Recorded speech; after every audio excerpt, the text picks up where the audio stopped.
तो कहानी की शुरुआत होती है सैम और उसकी बेटी एना से, जो एक कार से सैम के बॉस ओडेल के घर जा रहे थे। ओडेल की एक बहुत बड़ी फार्मास्यूटिकल कंपनी थी और सैम उस कंपनी का लॉयर था। पर ओडेल को लास्ट स्टेज कैंसर था, इसलिए वो सैम को घर बुला रहा था, क्योंकि सैम पर उसको बहुत भरोसा था, जिसकी वजह से वो मरने से पहले सैम को उस कंपनी का वाइस प्रेसिडेंट बनाना चाहता था। वैसे तो एना को उसके साथ जाने में कोई भी दिलचस्पी नहीं थी, मगर सैम उसकी मां के मरने के बाद से उसको ज्यादातर अपने साथ ही रखना चाहता था, ताकि एना को अकेला महसूस ना हो। मगर असल में ये सच्चाई नहीं थी। एना की मां की मौत के बाद से सैम पूरा दिन काम में बिजी रहता था और बहुत मुश्किल से ही एना से बात करता था। वो बस आज अपने साथ एना को इसी वजह से लेकर जा रहा था, क्योंकि ओडेल को फैमिली से काफी ज्यादा प्यार था और सैम भी उसके सामने अच्छा बनने के लिए एना के साथ दिखावा करना चाहता था। एना भी इस बात को अच्छे से जानती थी कि सैम बस लालच की वजह से ओडेल के घर जा रहा है, ताकि उसके पास काफी सारे पैसे आ जाएं और उसको लाइफ में किसी चीज की कोई कमी ना हो। तभी अचानक से उसको ओडेल की कॉल आती है, जो उसके लेट हो जाने की वजह से तिलमिलाया हुआ था। पर सैम उसको समझाता है कि मैं थोड़ी ही देर में आपके घर पहुंच जाऊंगा। पर तभी अचानक से उसके फोन के सिग्नल चले जाते हैं और नाक में धूल जाने की वजह से उसको बहुत जोर से छींक आ जाती है, जिसके तुरंत बाद ही उसको रियलाइज होता है कि उसने कार को गलती से किसी के ऊपर चढ़ा दिया था। वो एना के साथ डरते हुए उतरकर बाहर आता है, जहां रोड पर वो एक घायल यूनिकॉर्न के बच्चे को देखता है, जिसका खून नीला था और वो जख्मी हालत में दर्द से तड़प रहा था, जिसको देखकर उनके पूरी तरह से होश उड़ गए थे, क्योंकि उन्होंने आज से पहले यूनिकॉर्न के बारे में बस किस्से कहानियों में ही सुना था। तभी अचानक से यूनिकॉर्न का सींग बहुत जोर से चमकने लगता है और एना उसको तुरंत ही छू लेती है, जिससे अचानक ही वो एक अजीब सी दुनिया के भ्रम में चली गई थी, जहां उसको कॉस्मिक एनर्जी का एहसास हो रहा था। तभी अचानक से उसका भ्रम टूट जाता है। तब एना के मना करने के बावजूद भी सैम बेरहमी के साथ एक लोहे के जैक को उठाकर उस यूनिकॉर्न के बच्चे को बुरी तरह से जान से मार देता है, जिससे एना और सैम दोनों के ही चेहरे पर यूनिकॉर्न का खून गिरता है। असल में सैम किसी भी जानवर के एक्सीडेंट के बारे में वन विभाग को नहीं बता सकता था, क्योंकि इससे उसको जेल हो जाती और वैसे भी वो इस वक्त लेट हो रहा था। इसलिए वो उस यूनिकॉर्न की बॉडी को साइड में नहीं फेंकता और उसको कार में ही रखकर घबराई हुई आना के साथ ओडेल के घर पहुंच जाता है, जहां जाते ही उसकी मुलाकात ओडेल के बेटे शेपर्ड और उसकी बीवी लिंडा से होती है, जो तुरंत ही उसको अपने साथ ओडेल के पास ले जाते हैं। वहां सबसे पहले तो ओडेल उनसे उनकी ट्रिप के बारे में पूछता है, पर उसके ऐसा पूछते ही आना को उस यूनिकॉर्न के विजन्स आने लगे, जिससे उसके चेहरे के एक्सप्रेशंस पूरी तरह से बदल जाते हैं। मगर वो ओडेल को बस यही जवाब देती है कि वो बस थोड़ा सा थक गई है। तब शेपर्ड उसको उसके फेस पर कुछ लगे होने के बारे में बताता है, इसलिए आना फेस धोने के लिए बाथरूम में चली जाती है। ओडेल उस समय पर सैम से बात कर रहा था, जहां वो सैम को बताता है कि मुझे पता है मेरे जाने के बाद तुम ही ऐसे हो जो मेरी फैमिली के साथ मिलकर मेरे बिजनेस को अच्छे से चला सकते हो। और इतना बोलकर वो सैम से तैयार किए गए पेपर्स को मांगता है, मगर जब सैम उन पेपर्स को पढ़ने के लिए चश्मा लगाता है तो उसको सब धुंधला दिखने लगता है। और सबसे अजीब बात ये थी कि अब उसको बिना चश्मे के ही एकदम साफ दिखाई दे रहा था। पर अभी वो इस चीज को इग्नोर करके ओडेल को पेपर देते हुए बताता है कि वो लिंडा से बाद में फाउंडेशन के सारे काम को करवाएगा और शेपर्ड को सारी इवेंट्स को अटेंड करने के लिए रखा करेगा। इतना बोलकर सैम ओडेल को पेन ही दे रहा था, पर ओडेल अभी साइन करने से मना कर देता है, क्योंकि अभी वो सैम और एना के साथ और समय बिताना चाहता था। वहीं एना फेस धोते हुए नोटिस करती है कि यूनिकॉर्न के खून के साथ कांटेक्ट में आने के बाद से उसकी फेस के पिंपल्स पूरी तरह से गायब हो गए थे, जिससे घबराकर वो भागते हुए नीचे आती है और सैम को वहां से जल्दी से चलने को कहती है। मगर सैम उसको साइड में ले जाकर इसके लिए मना कर देता है, क्योंकि अगर वो चले जाते तो ओडेल उन पेपर्स पर कभी साइन नहीं करता। तभी अचानक से सबको बाहर से बहुत तेज आवाजें आने लगती हैं, जिसके लिए पहले तो सैम थोड़े से बहाने बनाता है, मगर वो आवाज अब और भी तेज हो गई थी। इसलिए सब लोग बाहर आकर सैम की लाई गई कार के पास आकर खड़े हो जाते हैं, जिसमें से अचानक चिल्लाते हुए वही यूनिकॉर्न का बच्चा बाहर निकलता है और उस कार की छत को अपने सींग से फाड़ देता है, जिसे देखकर ओडेल की गार्ड शॉक काफी डर गई थी और उसने तुरंत ही उसको गोलियों से छलनी करके खत्म कर दिया। तब किसी को भी समझ नहीं आ रहा था कि असल में ये जानवर है क्या। पर एना कहती है कि इसमें कोई रॉकेट साइंस नहीं है, इसके सर के आगे एक सींग है, तो ये एक यूनिकॉर्न है। और ये सुनकर सब लोग हैरान रह गए। तब फाइनली सैम सबके सामने एक्सेप्ट कर लेता है कि उससे उस यूनिकॉर्न के बच्चे का एक्सीडेंट हो गया था और लेट ना होने के चक्कर में पहले तो उसने उसको जान से मार दिया और बाद में वो उसको कार में ही डालकर यहाँ ले आया। तब ऐना सबके सामने ये भी रिवील कर देती है कि यूनिकॉर्न के खून के संपर्क में आने के बाद से उसके चेहरे के पिंपल्स पूरी तरह से गायब हो गए थे और सैम भी बताता है कि उसकी आंखें भी पूरी तरह से ठीक हो गई हैं। ऐना चाहती थी कि अब वो लोग वन विभाग वालों को कॉल करके उस यूनिकॉर्न के बारे में सब सच बता दे, लेकिन ओडेल इसके लिए साफ मना कर देता है क्योंकि वो किसी भी तरह के कोर्ट कचहरी के चक्कर में नहीं फंसना चाहता था और अभी वो उस यूनिकॉर्न की लाश पर रिसर्च करके अपनी कंपनी को फायदा करवाना चाहता था। तब सैम भी इसके लिए मान जाता है क्योंकि वैसे भी अगर वन विभाग वाले वहां आते तो उसको अरेस्ट कर लेते।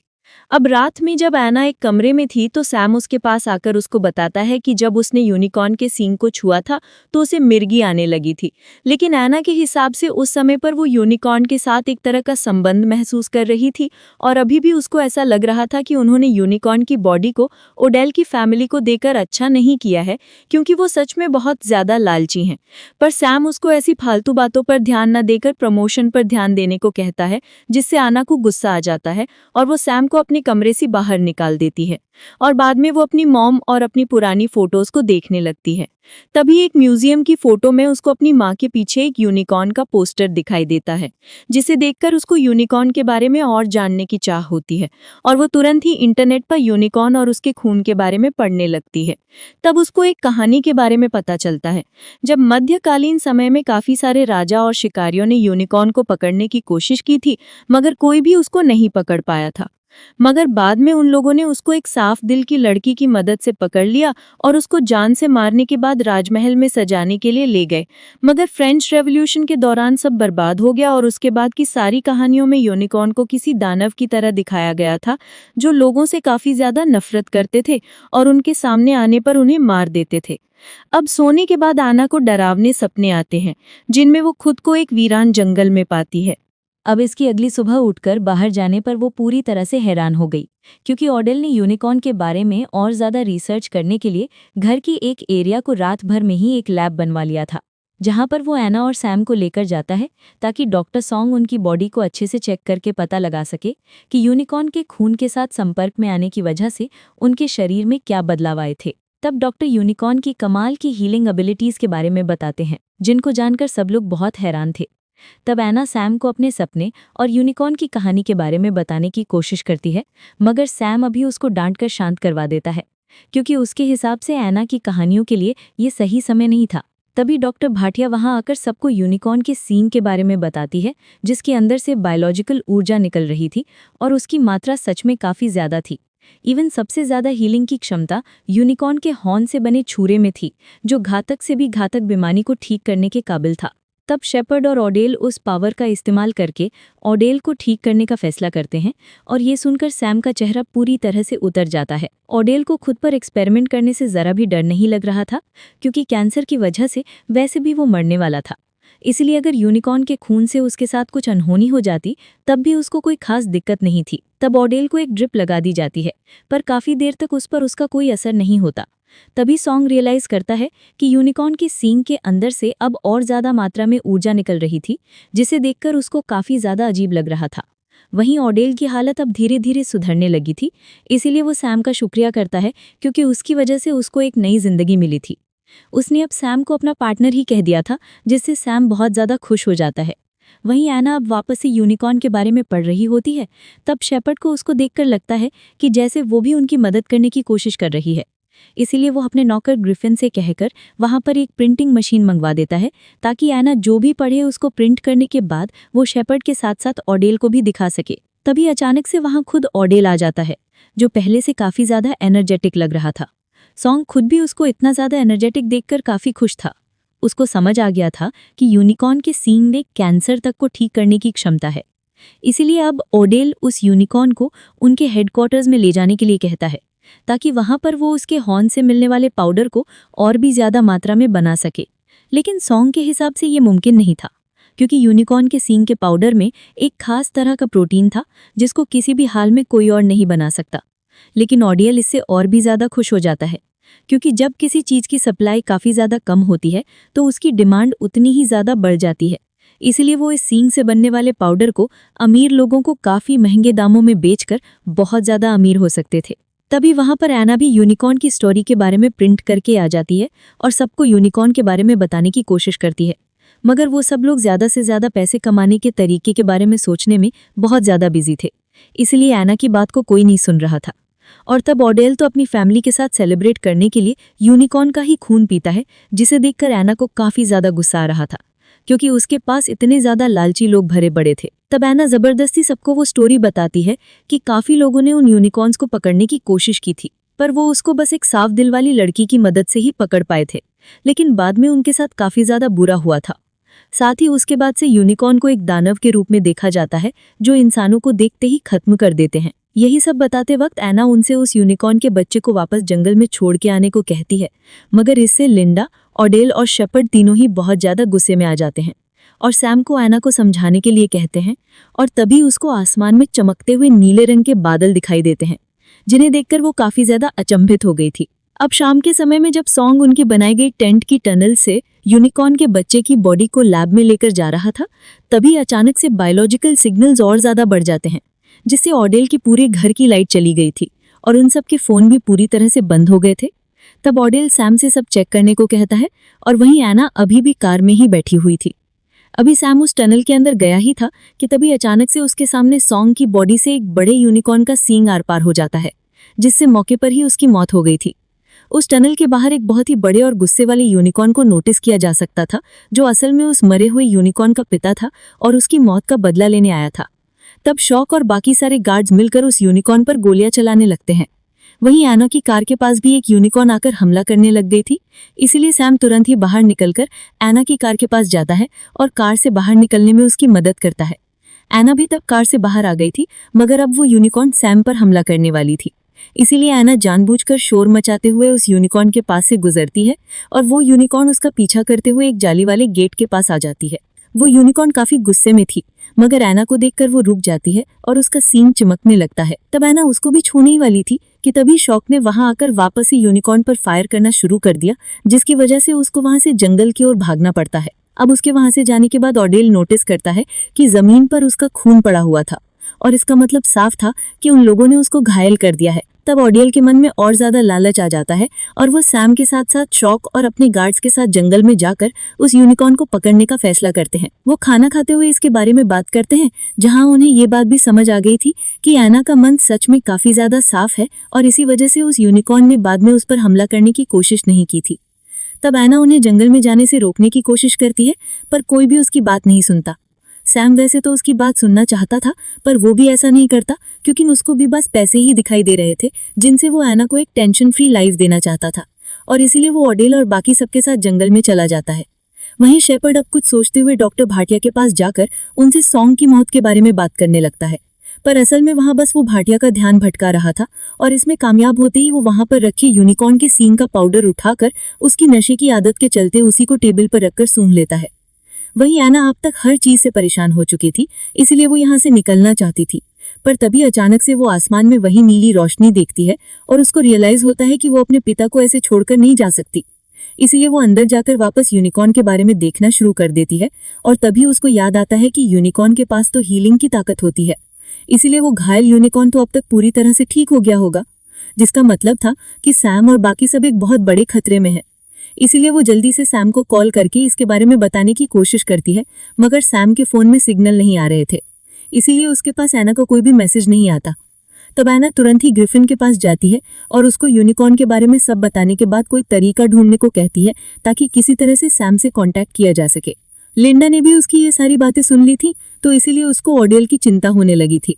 वहीं शेपर्ड के तो अलग ही नशे चल रहे थे। वो बस बेबी यूनिकॉर्न के सींग को डॉक्टर भाटिया से बोलकर यूनिकॉर्न के शरीर से अलग करवा देता है, क्योंकि उसका पाउडर बनाकर अब वो बस नशा करना चाहता था। वहीं सैम और बाकी सब जंगल में बायोलॉजिकल सिग्नल्स को डिटेक्ट करने वाली मशीन की मदद से थोड़ी देर में ही उस यूनिकॉर्न के पास पहुंच जाते हैं, जहां जाते ही अचानक से सैम के फोन में ऐना के सारे मैसेज डिलीवर हो गए थे। उन मैसेजेस को देखकर वो समझ गया था कि यहाँ सच में कोई ना कोई गड़बड़ है,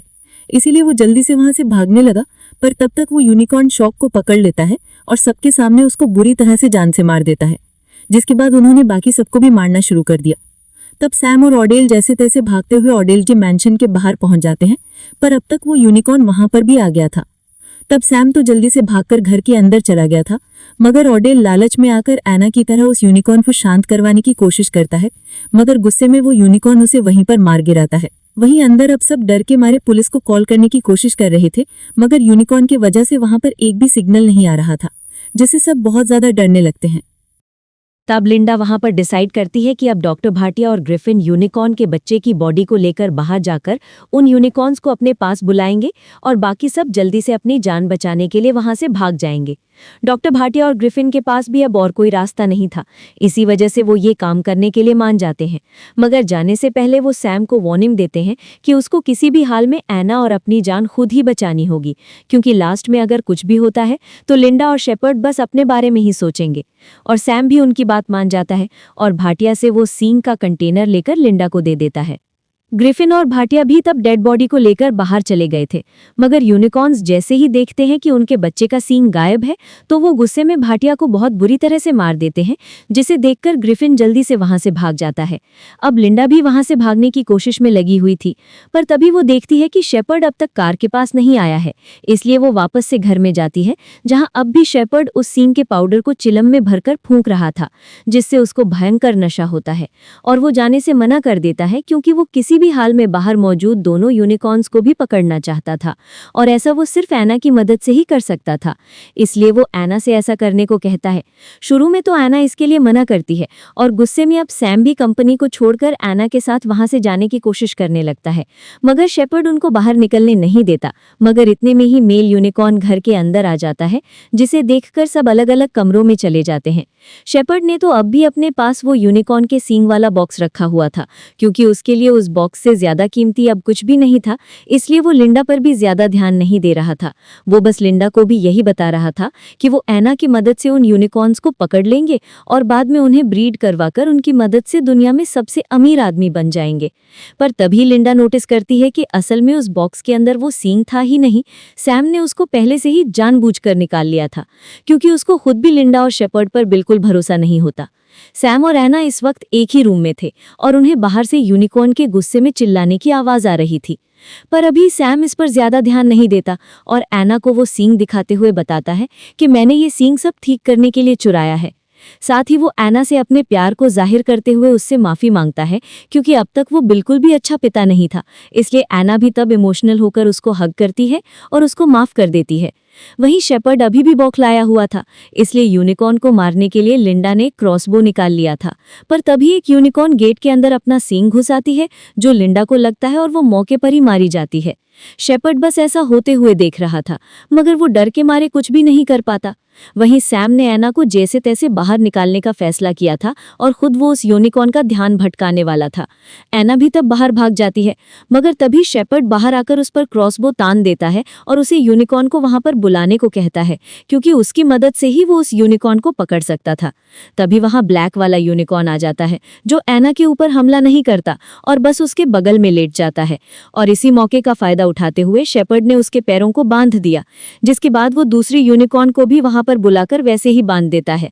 मगर ये सब तो असल में सैम का एक प्लान था। अब उसको यूनिकॉर्न से छुपे बिना ही शेपर्ड को पेलने का मौका मिल गया था, इसलिए वो उसको बहुत बुरी तरह से मारने लगता है। साथ ही वो एना की जान बचाने के लिए शेपर्ड के पेट में यूनिकॉर्न का सींग मार देता है, जिससे अब शेपर्ड मरने लगता है। लेकिन मरते मरते उसने भी अपने हाथ में मौजूद तीर को सैम के मार दिया था, जिससे अब सैम भी मरने वाला था। तब तक एना भी यूनिकॉर्न्स को खोल चुकी थी, जो तुरंत ही शेपर्ड को उठाकर दूर फेंक देते हैं, जिससे मौके पर ही उसकी मौत हो जाती है। लेकिन एना को अब सैम की काफी ज्यादा चिंता हो रही थी। तब सैम उससे पूछता है कि जब उसने यूनिकॉर्न के सींग को छुआ तो उसे क्या दिखा था, और एना इमोशनल होते हुए जवाब देती है कि उसकी माँ दूसरी दुनिया के दरवाजे पर उसका इंतजार कर रही है। सैम को ये जवाब सच में काफी ज्यादा पसंद आता है और वो एना के हाथों में ही अपना दम तोड़ देता है, जिससे एना जोर जोर से रोने लग जाती है। लेकिन तब यूनिकॉर्न अपने बेटे के सींग को सही करते हैं और बाद में उनके सींग चमकने लगते हैं। उन्होंने अपनी ताकत से अपने बेटे के साथ साथ सैम को भी जिंदा कर दिया था, जिसको वापस से जिंदा देखकर आना खुशी के मारे सैम से लिपट जाती है। अब इसके बाद वो यूनिकॉर्न्स वहां से चले गए थे, पर तभी वहां ग्रिफिन कुछ पुलिस वालों को लेकर वहां आ जाता है, जो घर में इतनी सारी लाशें देखकर समझ रहे थे कि उन सबको सैम और एना ने ही मारा है। तब सैम और एना उन्हें यूनिकॉर्न और बाकी चीजों के बारे में समझाने की कोशिश करते हैं, मगर पुलिस को उनकी बातों पर यकीन नहीं होता और वो उन दोनों को अरेस्ट करके वहां से ले जाने लगते हैं। लेकिन इस बारे में उस यूनिकॉर्न की फैमिली को भी पता लग गया था, और क्योंकि वो एना और सैम को ऐसे ही जेल में नहीं जाने देना चाहते थे, इसलिए वो जानबूझकर भागते हुए पुलिस की गाड़ी के सामने से निकलते हैं, जिन्हें देखकर सैम और एना समझ गए थे कि वो यूनिकॉर्न्स उनकी मदद करने के लिए ही वहां पर आए थे और अब शायद पुलिस वाले उन्हें भी छोड़ देंगे। वैसे आपको क्या लगता है, क्या सच में इस दुनिया में यूनिकॉर्न्स होते हैं या नहीं? मुझे कमेंट करके जरूर बताना, क्योंकि ये कहानी यहीं पर खत्म हो चुकी है। तो वीडियो पसंद आई हो तो वीडियो को लाइक जरूर करना।